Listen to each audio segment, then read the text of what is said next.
ನಮಸ್ಕಾರ. ಇವತ್ತು ನಾವು ವಿಶ್ವದ ಅದ್ಭುತವಾದ ಎಲ್ಲೋರಾ ಕೇವ್ಸ್ಗೆ ಬಂದಿದ್ದೀವಿ. ಇಲ್ಲಿ ಸರಿಸುಮಾರು 34 ಕೇವ್ ಇದೆ. ಇದು ಮೇನ್ ಕೇವು. ಈ ಕಡೆ ಜೈನ್ 5 ಕೇವು ಮತ್ತು ಕೆಲವು ಹಿಂದೂ ಕೇವ್ಗಳಿದ್ದಾವೆ. ಈ ಕಡೆ ಬಂದರೆ 12 ಬುದ್ಧಿಸ್ಟ್ ಕೇವ್ ಇದೆ. ಇದೇ one of the main cave. 2000 ವರ್ಷ ಹಳೆಯ ಕೇವ್ ಇದು. ಎಲ್ಲೋರಾ ಕೇವ್ ಕಟ್ಟಿದ್ದು. ಇದನ್ನು ಕಟ್ಟಿದವರು ನಮ್ಮ ಕನ್ನಡಿಗರು, ರಾಷ್ಟ್ರಕೂಟವರು. ನೋಡ್ರಿ, ಇದು ಎಲ್ಲೋರಾ ಕೇವ್, ಮೇನ್ ಕೇವ್. ಇದು ತುಂಬ ಅದ್ಭುತ ಇದೆ. ಇದು ರಾಷ್ಟ್ರಕೂಟದವ್ರು ಕಟ್ಟಿದವರು. ಹಿಂದೂ ಆಳ್ವಿಕೆ ಇದ್ದಾಗ ಕಟ್ಟಿದಂಥ 2000 ವರ್ಷಗಳ ಹಿಂದೆ ಕಟ್ಟಿದಂಥ ಎಲ್ಲೋರಾ ಕೇವ್. ಬನ್ನಿ, ನಾನು ಈಗ ಕೇವ್ ಒಳಗಡೆ ಕರ್ಕೊಂಡು ಹೋಗ್ತೀನಿ, ಹೇಗಿದೆ ಅಂತ ನೋಡ್ರಿ. ಇದು ಅದ್ಭುತ ಹೇಗಿದೆ ಅಂತ. ಬಾ ನೋಡಿ ಹೇಗಿದೆ. ಸೊ ಗಣೇಶ ಇದೆ ನೋಡಿ, ಇಲ್ಲಿ ಲಕ್ಷ್ಮಿ. ನಮಗೆ ಎಂಟ್ರಿನೇ ಲಕ್ಷ್ಮಿ. ಹಿಂಗೆ ಬಂದ್ರೇ ನಮಗೆ ಅದ್ಭುತ ನೋಡಿ ಇಲ್ಲಿ ಹೇಗಿದೆ ಅಂತ. ಬಾ ಸಕ್ಕತ್ತಾಗಿದೆ ನೋಡಿ ಇದು.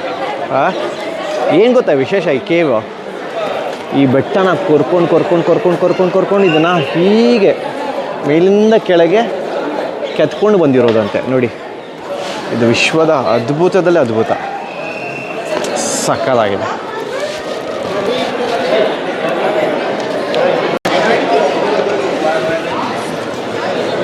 ವಿಶೇಷವಾದಂಥ ಈ ಕಂಬ ನೋಡಿ ಹೇಗಿದೆ.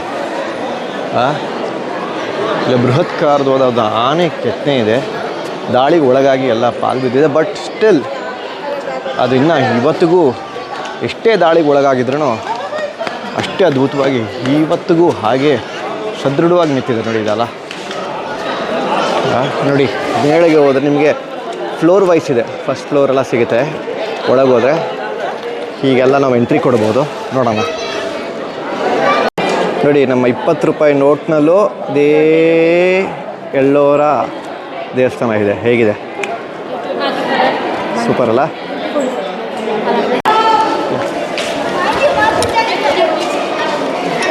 ಸೊ ಇದ್ರ ಇತಿಹಾಸ ಏನಂತಂದರೆ 1682 ಔರಂಗಜೇಬ್ ಅವನ ಸೈನಿಕರನ್ನ, ಸಾವಿರಾರು ಸೈನಿಕರನ್ನ 6-7 ತಿಂಗಳು ಅಥವಾ 8 ತಿಂಗಳವರೆಗೂ ಇಡೀ ಎಲ್ಲೋರಾ ಕೇವ್ನ ಡಿಸ್ಟ್ರಾಯ್ ಮಾಡಬೇಕು ಅಂತ, ಅವರ ಸೈನಿಕರನ್ನ ನಾಶ ಮಾಡಬೇಕಂತ ಬಿಡ್ತಾನೆ.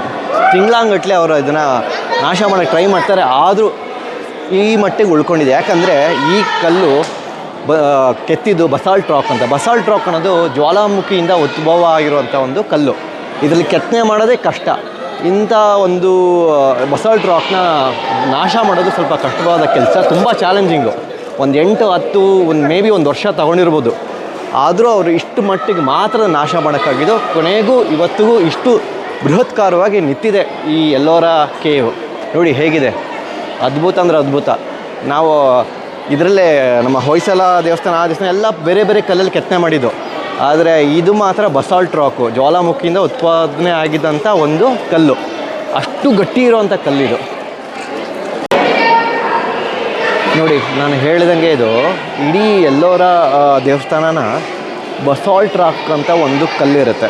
ಬಸಾಲ್ಟ್ ರಾಕ್ ಹೇಗೆ ಉತ್ಪಾದನೆ ಆಗ ಸಾವಿರಾರು ವರ್ಷಗಳ ಹಿಂದೆ ಜ್ವಾಲಾಮುಖಿಯಿಂದ ಉತ್ಪಾದನೆ ಆಗಿರುವಂಥ ಒಂದು ಕಲ್ಲು. ಆ ಕಲ್ಲು ತುಂಬ ಗಟ್ಟಿ ಇರುತ್ತೆ. ನಾವು ಹೊಯ್ಸಳ ಮತ್ತು ತಂಜಾವೂರು ನಾವು ದೇವಸ್ಥಾನ ನೋಡಿದಾಗ ಪ್ರತಿಯೊಂದು ಅದರದ್ದೇ ಆದ ವಿಶೇಷವಾಗಿದೆ ಕಲ್ಲುಗಳು. ಹೊಯ್ಸಳ ದೇವಸ್ಥಾನದಲ್ಲಿ ನೀವು ಸೋಪ್ ಸ್ಟೋನ್ ಅಂತ ನೋಡ್ಬೋದು. ಸೊ ಇದೆಲ್ಲ ಈಸಿ ನಮ್ಗೆ ಕೆತ್ತನೆ ಮಾಡೋಕ್ಕೆ. ಬಸಾಲ್ಟ್ ರಾಕ್ ಬಂದು ತುಂಬ ಕಷ್ಟ. ಅದನ್ನು ಕೆತ್ತನೆ ಮಾಡೋದೇ ಒಂದು ಚಾಲೆಂಜಿಂಗು. ಅಂಥ ಒಂದನ್ನು ರಾಕ್ನ ಕಡಿದು ಈ ಥರ ಎಲ್ಲ ಮಾಡೋದಿದೆಯಲ್ಲ, ಇದು ನೆಕ್ಸ್ಟ್ ಲೆವೆಲ್ ಚಾಲೆಂಜ್ ರೀ. ಹೇಳ್ತೀನಿ ನೋಡಿ, ಸಖತ್ತು. ಇದೆಲ್ಲ ಇಮ್ಯಾಜಿನ್ ಮಾಡೋಕ್ಕೂ ಆಗೋದಿಲ್ಲ. ಅಷ್ಟು ಚಾಲೆಂಜಿಂಗ್ ಕೆಲಸ. ಅಂದರೆ ನೀವು ಲೆಕ್ಕ ಹಾಕ್ಕೊಳ್ಳಿ, ಆ ಕಾಲಘಟ್ಟದಲ್ಲಿ ಹೇಗಿದ್ದರು ನಮ್ಮ ಪೂರ್ವರು, ಯಾವ ರೀತಿ ಟೆಕ್ನಾಲಜಿ ಇತ್ತು, ಯಾವ ಥರ ಅದನ್ನ ಕೆತ್ತನೆ ಮಾಡ್ತಾಯಿದ್ರು, ಏನೇನು ಟೆಕ್ನಾಲಜಿ ಇತ್ತು ಅಂತ ನಾವು 2000 ವರ್ಷಗಳ ಹಿಂದೆ ಈ ಮಟ್ಟಿಗೆ ಕೆತ್ತನೆ ಮಾಡಬೇಕು ಅಂದರೆ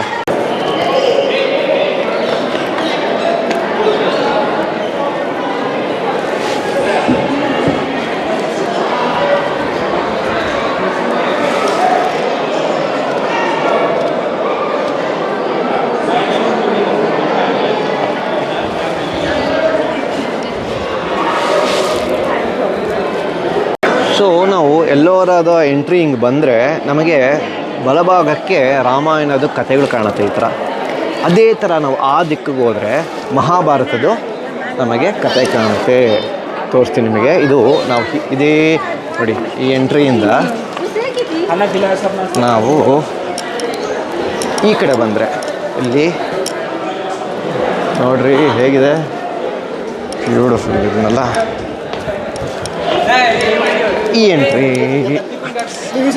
ಅದೇ ಆಪೋಸಿಟ್ ಡೈರೆಕ್ಷನ್ ಬಂದರೆ ನಮಗೆ ನೋಡಿಲಿ ಮಹಾಭಾರತದ ಕಥೆಗಳಿದ್ದಾವೆ. ಎಪಿಸೋಡ್ಸ್ ಆಫ್ ಮಹಾಭಾರತ ನೋಡಿದು, ಇದು ಮಹಾಭಾರತದ ಕಥೆಗಳು. ಸ್ಟ್ರಿಪ್ಸ್, ಕಾಮಿಕ್ ಸ್ಟ್ರಿಪ್ ಥರ ಇದು ಮಾಡಿದ್ದಾರೆ. ಇವಾಗ ನಾವು ಎಲ್ಲೋರದ ಮೇಲ್ಭಾಗಕ್ಕೆ ಹೋಗುವ. ನೋಡಿ, ಇದು ಒಂಥರ ಒಂದು ಎಂಟ್ರಿ ಕೊಟ್ಟಿದ್ದಾರೆ, ಚೆನ್ನಾಗಿದೆ. ನೋಡೋಣ, ಲೆಟ್ಸ್ ಗೆಟ್ ಇನ್ ಸೈಡ್. ಒಂದು ಸ್ಟೆಪ್ ಮೇಲಿಂದ ಬಂದರೆ ನಿಮಗೆ ಎಲ್ಲೋರದು ಈ ಥರ ನಿಮಗೆ ನೋಡೋಕ್ಕೆ ಸಿಗುತ್ತೆ. ನೋಡೋಣ.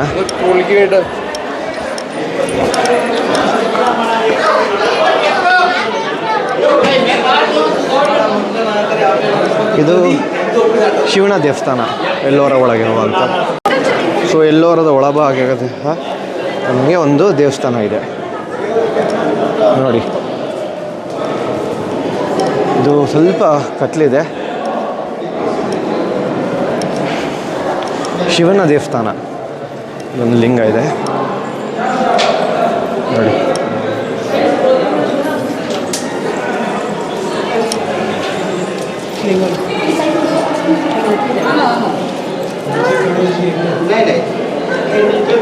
ನೋಡಿ, ಇದು ಶಿವ ಪಾರ್ವತಿದು. ಇಲ್ಲಿ ಇಲ್ಲಿ ಆಮೆ ಇದೆ. ಸೊ ಎಲ್ಲೋರದ ಬಲಭಾಗಕ್ಕೆ ಇದೇ ಥರ ಒಂದು ರೆಪ್ಲಿಕಾ ಇದೆ ನೋಡಿ. ಎಲ್ಲ ರಾಮಾಯಣದ ಉಲ್ಲೇಖ ಆಗಿದೆ ಆ ಜಾಗದಲ್ಲಿ. ಇಲ್ಲಿ ಒಂದು ಆನೆ ಇದೆ, ಆ ಕಡೆ ಅದೇ ಥರ ಒಂದು ಆನೆ ಇದೆ. ಬಟ್ ಇಲ್ಲಿ ಆಲ್ಮೋಸ್ಟ್ ತುಂಬ ಡಿಸ್ಟ್ರಾಯ್ ಆಗಿದೆ ಆನೆ ನೋಡಿ. ಇಡೀ ಬೆಟ್ಟ ನನಗೆ ಕರ್ಕೊಂಡು ಕೆಳಗವರೆಗೂ ದೇವಸ್ಥಾನ ಮಾಡಿದೆ. ಎಷ್ಟು ಅದ್ಭುತವಾಗಿದೆ ನೋಡಿ.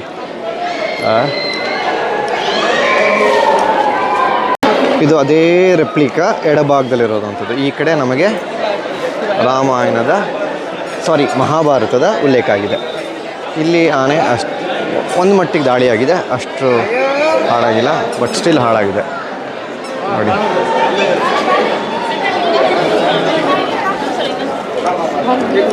ಇವತ್ತು ಸೋಮವಾರ ಆದರೂ ಜನ ಬೀಡಿತ. ನಮಗೆ ಕನ್ನಡದ ಅಭಿಮಾನ ಅಂತಂದರೆ ನಾವು ಒಂದೇ ಕಡೆ ಕೂತು ಹೋರಾಟ ಮಾಡೋದಾಗಲಿ ಅಥವಾ ಕನ್ನಡ ಸಿನಿಮಾ ನೋಡೋದಾಗಲಿ, ಇದು ಮಿಗಿಲಾಗಿ ಕನ್ನಡ ಅಭಿಮಾನ ಬೇರೆ ಒಂದಿದೆ. ಕರ್ನಾಟಕದಲ್ಲೇ, ನಮ್ಮ ಕನ್ನಡ ರಾಜ್ಯದಲ್ಲಿ ಯಾರು ಎಷ್ಟು ಕೊಡುಗೆ ಕೊಟ್ಟಿದ್ದಾರೆ ನಮ್ಮ ರಾಜರು. ಮತ್ತು ಪ್ರತಿಯೊಂದು ಊರಿಗೆ ಹೋದಾಗ ನಮಗೆ ಕರ್ನಾಟಕದಲ್ಲಿ ಪ್ರತಿಯೊಂದು ಕನ್ನಡದ ಭಾಷೆ, ಕನ್ನಡದ ಸೊಗಡು ಬದಲಾಗ್ತಾ ಹೋಗುತ್ತೆ. ಆಮೇಲೆ ಕನ್ನಡದ ಊಟ ಉಪಚಾರ ಬದಲಾಗುತ್ತೆ. ನಮ್ಮ ರಾಜರು ಕೊಟ್ಟಂಥ ಕೊಡುಗೆಗಳು ಈ ಥರ ನೋಡಿ. ಈ ರೀತಿ ನಮ್ಮ ಅಜಂತ, ಎಲ್ಲೋರ, ಬಾದಾಮಿ, ಹಂಪಿ, ಹೊಯ್ಸಳರ ಕಾಲದಂಥ ಕಟ್ಟಿದಂತೆಲ್ಲ ದೇವಸ್ಥಾನಗಳಾಗಲಿ, ಇದೆಲ್ಲ ನಮ್ಮ ಕರ್ನಾಟಕ ಕನ್ನಡವನ್ನು ಎತ್ತಿ ಹಿಡಿಯುವಂಥ, ಹೆಮ್ಮೆ ಪಡುವಂಥ ಒಂದು ವಿಚಾರ ಇದು ನನಗೆ, ನನ್ನ ಪ್ರಕಾರ ಒಬ್ಬ ಕನ್ನಡ ಅಭಿಮಾನಿ, ಕನ್ನಡದ ಬಗ್ಗೆ ಅಷ್ಟು ಗೌರವ ಪ್ರೀತಿ ಇರಬೇಕಂದ್ರೆ ಈ ಥರ ರಾಜರು ಕಟ್ಟಿದಂಥ ಇಂಥ ಊರುಗಳಿಗೆ ಹೋಗಿ ಭೇಟಿ ಕೊಡಿ. ಪ್ರತಿ ಊರಿಗೂ ಹೋಗಿ ಪ್ರತಿ ಕನ್ನಡದ ಸೊಗಡನ್ನು ನೀವು ಕಲೀರಿ, ಅದ್ರ ಬಗ್ಗೆ ತಿಳ್ಕೊಳ್ಳಿ. ಪ್ರತಿ ಊರಿಗೂ, ಜಿಲ್ಲೆಯಲ್ಲಿ ಹೇಗೆ ಯಾವ ರೀತಿ ನಮ್ಮ ಸಂಸ್ಕೃತಿ ಇದೆ ಅದನ್ನು ತಿಳ್ಕೊಳ್ಳಿ. ಅದು ಕನ್ನಡ ಅಭಿಮಾನ. ಸಿನಿಮಾ ಮತ್ತು ಒಂದೇ ಜಾಗದಲ್ಲಿ ಕೂತು ಹೋರಾಟ ಮಾಡೋದು ಕನ್ನಡ ಅಭಿಮಾನ ಅಲ್ಲ. ಅದಕ್ಕೂ ಮಿಗಿಲಾಗಿ ಈ ಥರ ವಿಚಾರದಲ್ಲಿ ನಾವು ಭೇಟಿ ಕೊಟ್ಟಾಗ ನಮ್ಮ ಕರ್ನಾಟಕ, ನಮ್ಮ ಕನ್ನಡಿಗರು ಬಗ್ಗೆ ನಮಗೆ ಇನ್ನೂ ಹೆಮ್ಮೆ ಬರುತ್ತೆ. ನಿಜ ಅಲ್ವಾ? ನಾವು ಎಲ್ಲೋರ ಇಡೀ ಎಲ್ಲೋರನ ಮೇಲಿಂದ ನೋಡೋಣ ಹೇಗೆ ಕಾಣುತ್ತೆ ಅಂತ. ಇಲ್ಲೊಂದು ದಾರಿ ಇದೆ, ಈ ದಾರಿಯಿಂದ ಹೋದರೆ ಇಡೀ ಎಲ್ಲೋರ ಮೇಲಿಂದ ಹೇಗೆ ಕಟ್ಟಿದ್ದಾರೆ ಅಂತ ಒಂದು ವ್ಯೂ ಸಿಗುತ್ತೆ. ತುಂಬ ಅದ್ಭುತವಾಗಿದೆ ನೋಡಿ. ಇದು ಎಲ್ಲೋರಾದ ಮೇಲಿನ ಭಾಗ. ಸೊ ಇಡೀ ಬೆಟ್ಟನ ಮೇಲಿಂದ ಕೆಳಗೆ ಕೊರೆದು ಹೀಗೆ ಕೆತ್ತನೆ ಮಾಡಿಕೊಂಡು ಇಡೀ ಒಂದು ಬೃಹತ್ಕಾರವಾದ ದೇವಸ್ಥಾನನ ನಿರ್ಮಾಣ ಮಾಡ್ತಾರೆ. ಇಲ್ಲಿ ನೋಡಿ ಎಷ್ಟು ಸುಂದರವಾಗಿರೋದು ಅಂತ. ಒಂದು 4 ಸಿಂಹ ಇದೆ. ಇದೇನಂತಂದರೆ ದೇವಸ್ಥಾನನ 4 ಭಾಗದಿಂದ ಇದು ಕಾಯ್ತಾ ಇದೆ ಅಂತ, ಪ್ರೊಟೆಕ್ಷನ್. ನೋಡಿ ಸೂಪರ್ ಅಲ್ಲ. ನಂದಿ ಇದೆ, ಕಾಣುತ್ತಾ? ನೋಡಿ ಎಷ್ಟು ಡೀಟೇಲಿಂಗ್ ಇದೆ ವರ್ಕು. ನೋಡಿ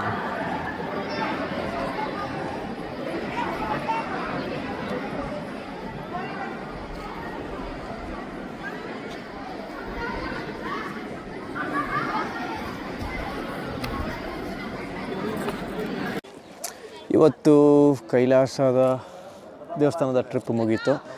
ಇದು ಔರಂಗಾಬಾದಲ್ಲಿರುವಂಥ ರಾಷ್ಟ್ರಕೂಟರು ಕಟ್ಟಿದಂಥ ಕೈಲಾಸ ದೇವಸ್ಥಾನ. ಇವತ್ತು ಇದನ್ನು ಮುಗಿಸ್ಕೊಂಡು ನಾಳೆ ಬೆಳಗ್ಗೆ ಅಜಂತಾಗೆ ಹೋಗ್ತಿದ್ವಿ. ಸೊ ಅದು ಕಾರ್ಯಕ್ರಮೇಣ ಒಂದು ಇಡೀ ದಿನ ಬೇಕಾಗತ್ತೆ. ಕೈಲಾಸ ನಿಮಗೆ ಒಂದು ಅರ್ಧ ದಿನ ಸಾಕು ಅಥವಾ 2 ಅವರ್ ಸಾಕಾಗುತ್ತೆ. ಇದ್ರ ಬಗ್ಗೆ ನಾನು ಜಾಸ್ತಿ ಮಾಹಿತಿ ಕೊಡಲಿಲ್ಲ, ಯಾಕಂತಂದರೆ ಸುಮಾರು ಮಾಹಿತಿಗಳು ನಮ್ಮ ಇಂಟರ್ನೆಟ್ಟಲ್ಲೇ ಮತ್ತು ತುಂಬ ಕಡೆ ಇದೆ. ನನಗೆ ಈ ದೇವಸ್ಥಾನ ತೋರಿಸ್ಬೇಕಾಗಿತ್ತು ಅನ್ನಿಸ್ತು. ಅದಕ್ಕಿಂತ ಮುಖ್ಯವಾಗಿ ಎಷ್ಟೋ ವರ್ಷಗಳಿಂದ ಈ ದೇವಸ್ಥಾನ ನೋಡಬೇಕು ಅಂತ ಆಸೆ ಪಟ್ಟಿದೆ. ಕೊನೆಗೂ ಈಡೇರಿತ್ತು. ಸೊ ಬಂದಿದ್ದೀನಿ, ಚೆನ್ನಾಗಿದೆ, ಸಕ್ಕತ್ತಾಗಿದೆ. ಈ ದೇವಸ್ಥಾನ ಪ್ರಪಂಚದಲ್ಲೇ ಅತ್ಯದ್ಭುತವಾದ ದೇವಸ್ಥಾನ. ಇದು ಏನಂತಾರೆ, ನಮಗೆ ವಂಡರ್ಸ್ ಆಫ್ ದ ವರ್ಲ್ಡ್ ಅಂತಾರಲ್ಲ, ಪ್ರಪಂಚದ ಅತ್ಯದ್ಭುತದಲ್ಲಿ ಇದನ್ನೂ ಒಂದು ಸೇರ್ಪಡೆ ಆಗಬೇಕು, ಇದನ್ನು ಸೇರಬೇಕು ಅಂತ ನನ್ನ ಆಸೆ. ಅಷ್ಟು ಚೆನ್ನಾಗಿದೆ ಈ ದೇವಸ್ಥಾನ. ಸೊ ಎನಿವೇಸ್, ನಾವು ನೋಡಿ ಖುಷಿ ಪಟ್ಟಿದ್ದೀವಿ. ಎಲ್ಲ ಕನ್ನಡಿಗರು ಈ ದೇವಸ್ಥಾನ ನೋಡಬೇಕು, ಬರಬೇಕು. ಯಾಕಂದರೆ ಇದು ಕಟ್ಟಿದ್ದು ಕನ್ನಡಿಗರು, ಕರ್ನಾಟಕದ ಕನ್ನಡಿಗರ ರಾಷ್ಟ್ರಕೂಟರು ಕಟ್ಟಿದಂಥ ದೇವಸ್ಥಾನ. ದಯವಿಟ್ಟು ಇದನ್ನು ನೋಡಿ, ನಿಮಗೂ ಇಷ್ಟ ಆಗುತ್ತೆ.